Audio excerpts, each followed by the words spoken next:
Welcome to కీటాక్స్. వచ్చే 15 ఏళ్లు ఏపీలో కూటమి అధికారంలో ఉంటుంది అని పవన్ కళ్యాణ్ చెప్పిన మాట చూసిన తర్వాత 15 సంవత్సరాలు ఖచ్చితంగా మా ఎన్డీఏ ప్రభుత్వం ఉంటుంది. ఎన్ని ఇబ్బందులు ఉన్నప్పటికీ రాజకీయ వర్గాల్లోనూ రాజకీయాలు అర్థమవుతున్న అందరిలోనూ కొత్త ఆలోచనలు వస్తూ ఉన్నాయి. పవన్ కళ్యాణ్ ఒక లాజిక్ మిస్ అయ్యారు అనే చర్చ జరుగుతూ ఉంది.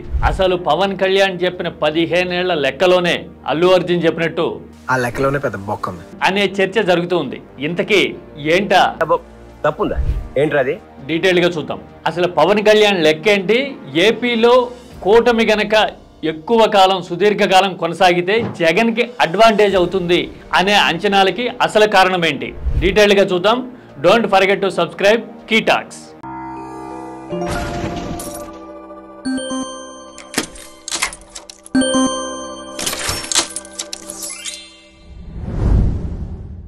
ఎన్నికలై ఏడాది కూడా జరగని కాలంలో పొత్తుల గురించి లేదంటే గనక దీర్ఘకాలిక వ్యూహాల గురించి ఇప్పుడే మాట్లాడడం ఒక రకంగా తొందరపాటే. కానీ పవన్ కళ్యాణ్ ప్రస్తావించారు కాబట్టి రాజకీయ వర్గాల్లో చర్చ జరుగుతోంది కాబట్టి కూటమి డైనమిక్స్ ఎలా ఉన్నాయో డీటెయిల్గా చూద్దాం.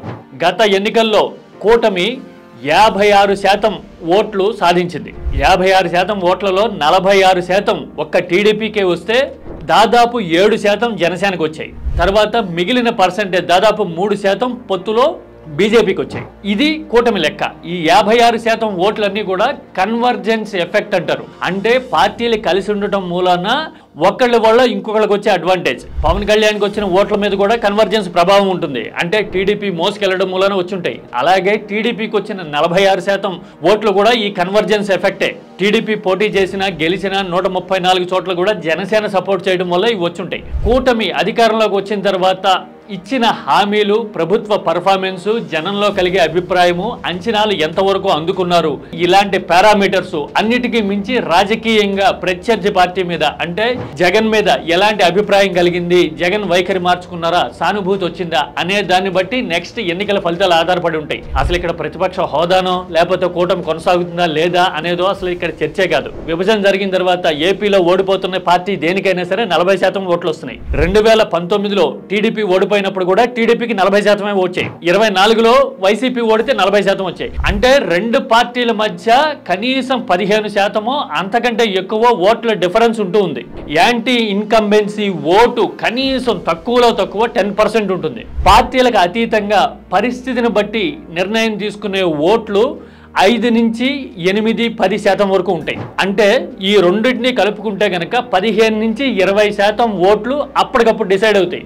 80% ఓట్లు ముందే డిసైడ్ అవుతాయి. ఈ 30% ఫలానా వాళ్ళకి, ఈ 40% ఫలానా వాళ్ళకి అని క్లియర్ కట్ డివిజన్ ముందే ఉంటుంది. కానీ ఇప్పుడు చెప్పిన 20% చివరి నిమిషంలో డిసైడ్ అవుతారు. అందుకోసమే ఇక్కడ జగన్ కి కూటమికి మధ్య 16% డిఫరెన్స్ ఉంది. ఒకవేళ కూటమి ప్రభుత్వం మీద సహజ సిద్ధంగా వచ్చే వ్యతిరేకత, హామీల అమలు లాంటి విషయంలోనూ ఆ తర్వాత జగన్ మీద సింపతి వస్తే గనక ఎలాంటి చేంజ్ జరగచ్చు అని చెప్పేసానంటే ఒక 10% ఓట్ చేంజ్ జరగచ్చు. 10% ఓట్ జరిగితే జగన్ టాలీ ఎంత చేంజ్ అవుతుంది అనేది మనకి లెక్కలకు అందుతుంది. అలాగే ఒకవేళ ఇలాంటి పరిస్థితులన్నీ తట్టుకొని నిలబడ్డా కానీ ఇప్పుడు ప్రభుత్వ వ్యతిరేక ఓటు ఏపీలో ఎవరికి పోతుంది?